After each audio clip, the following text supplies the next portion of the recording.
दूसरी बात, जो बैगिंग बॉल है ना, जो डीप स्टेट है, जो बैगिंग बॉल लेकर आज जिस कंट्री से भी मिलता है, पहले अमेरिका से मिलता था, कोई सऊदी अरेबिया से, अलग अलग कंट्री से जाता है। मेरे को इस चीज की बहुत परेशानी होती है, क्योंकि because I have a right to talk about that, क्योंकि मैं अमेरिका में रहता हूँ, मैं 30 साल से टैक्स पेयर हूँ। जो मेरे टैक्स का पैसा होता है उनके उनके उसके थ्रू इनको एड जाती है। ये लोग एड तो लेते हैं, ये लोग आज तक किसी के सके नहीं हो सकते। ये ना हमारे सिखों के गुरु के सके हुए थे, ना ये कल को खालिस्तानियों के भी सके होंगे, और हिंदुस्तान के तो कभी सके हो ही नहीं सकते, हिंदुओं के तो कभी सके नहीं होंगे।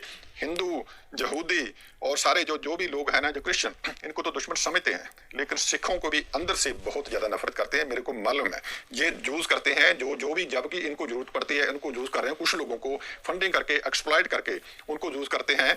लेकिन ये ज्यादा देर नहीं चलेगा, क्योंकि पहले सोशल मीडिया स्ट्रांग नहीं था, अब सोशल मीडिया स्ट्रांग हो गया, लोगों को पता चल गया। इसलिए हमारे जैसे और भी कोई लोग हैं, हम हमेशा उसका एक पॉजिटिव नैरेटिव डेवलप करेंगे, कम्युनिटी में डेवलप करेंगे भी, इनको एक्सपोज करना बहुत जरूरी है। क्योंकि जो आजकल खालिस्तान की मूवमेंट थी ना, जो एक्चुअल मूवमेंट थी वो खालिस्तान की, वो तो 93-94 में खत्म हो गई थी। उसमें से भी बहुत ज्यादा सिख लोग हैं जो उस समय जो बहुत ज्यादा वांटेड और प्रोमिनेंट लोग थे, वो आज भी हैं, आज जीवित हैं। कोई अमेरिका में बैठा है, कोई कनाडा में, वो बिल्कुल क्वाइट है, वो कोई नहीं बोल रहा, क्योंकि because they know the reality, they know the reality. कुछ लोग जहां से 15-20 साल जेलों में रहकर, एक लड़का है, उसका नाम किकी गिल है, कुकी गिल बोलते हैं, ललित माकन के या मिस्टर वैद्या के कत्ल में इन्वॉल्व था।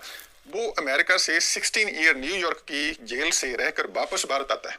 उसके पास अपॉर्चुनिटी थी कि वो वहां असाइलम ले सकता, और भारत की सरकार उस समय उसको वापस नहीं लेकर आ सकती थी।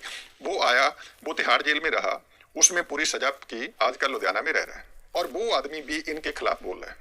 वो कहता है भी जे जो जो रेफरेंडम की बात करते हैं, शरे-आम ये फ्रॉड है।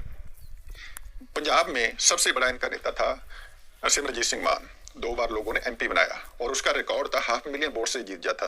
आज वो खालिस्तान की जब उसने बात करके वो इलेक्शन जीतना चाहता था, उसकी जमानत जब्त होती है, उसका एक भी MLA नहीं बन सकता। इसीलिए मैं इसको, जो खालिस्तानियों को कहता हूं, मेरे पास US पासपोर्ट है, मैं वापस इंडिया में आता हूं, पासपोर्ट मैं अपना ड्रॉप करूंगा, मैं इंडियन सिटीजन वापस लूंगा, और आप भी आए, एक गांव की इलेक्शन, एक सरपंच की इलेक्शन जीत कर दिखा दें। इसीलिए ये नहीं आते, ये कभी भी नहीं आएंगे। ये सिर्फ इन लोगों की दुकानदारी है, दुकानदारी से ये एक नफरत पैदा कर रहे हैं, ये हिंदू सिख को नफरत पैदा करेंगे और एंटी इंडिया एक्टिविटी करेंगे। लेकिन धीरे धीरे आजकल ये एक्सपोज हो रहे हैं, जो इनकी दुकानदारी, जो कई बार ऐसे भी इशू हो जाते हैं, जैसे किसानों का इशू है, इसको जो हाईजैक करने की कोशिश कर रहे हैं, हाईजैक